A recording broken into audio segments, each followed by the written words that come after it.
Bill, whenever you're ready for me to start the interview, you just go ahead with what you have to do. I'm just enjoying sitting here looking at you.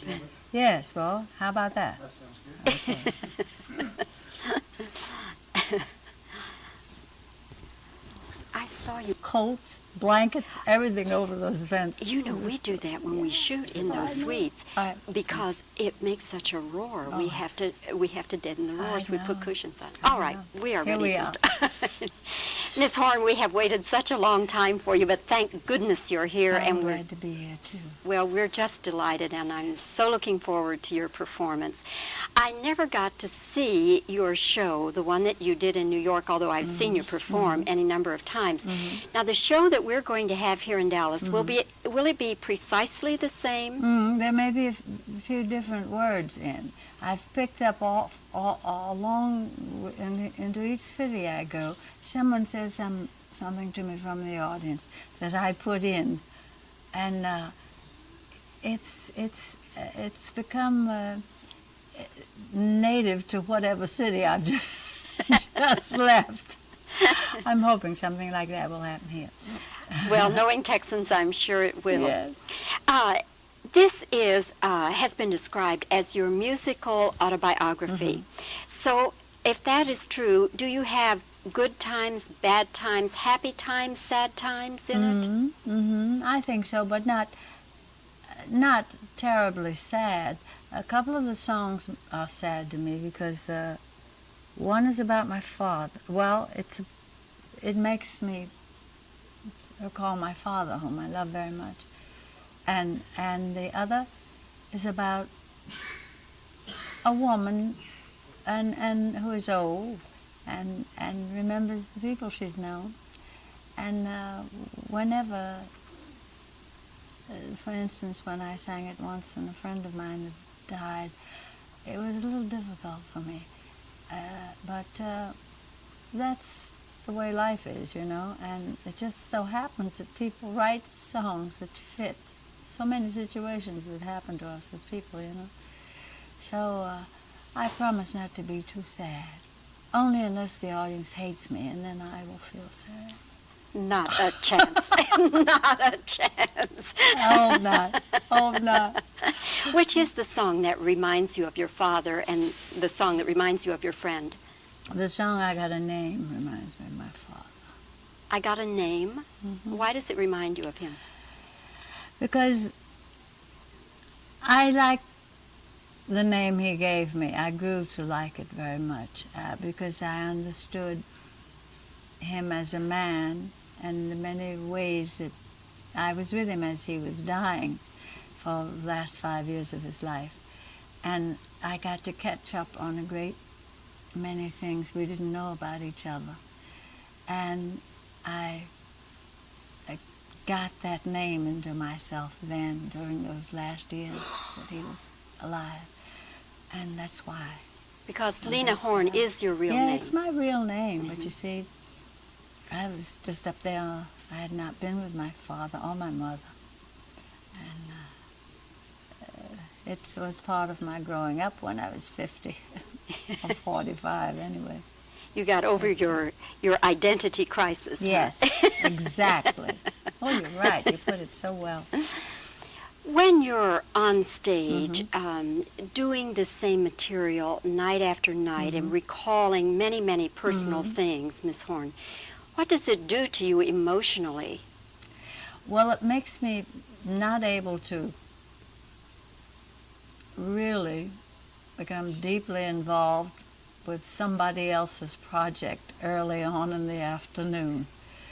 I'm more relaxed when I'm finished the show and I can sit and talk about what's going to happen tomorrow, or what do I think is going to happen next year, or someone comes to me with a problem that perhaps I can help with.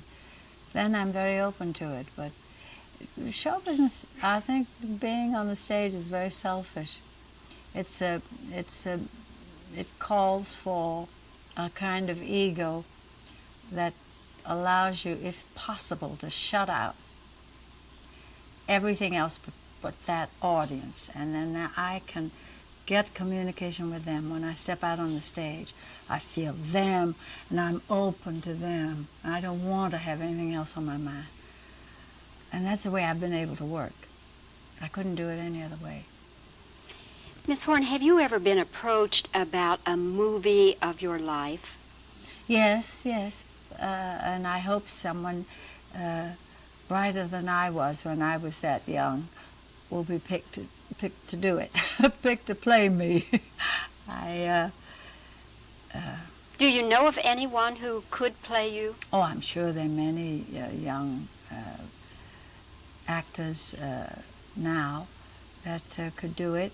I don't know whether many of them are interested, but then on the other hand, I get a lot of mail from young girls who say they'd like to do it. I'd like them to be as wise as I am now, and I don't know how to expect that because it took me all these years to get this wise. But then maybe it wouldn't be a true portrayal, Miss Horne. Maybe not. Maybe not. What would you most want that movie to show or to portray? Well, there's a certain unfortunate uniqueness about being certain places at certain times, or the right place at the right time, or the wrong place at the wrong time. When I started, it was not a good time for some of us, and so there were few of us.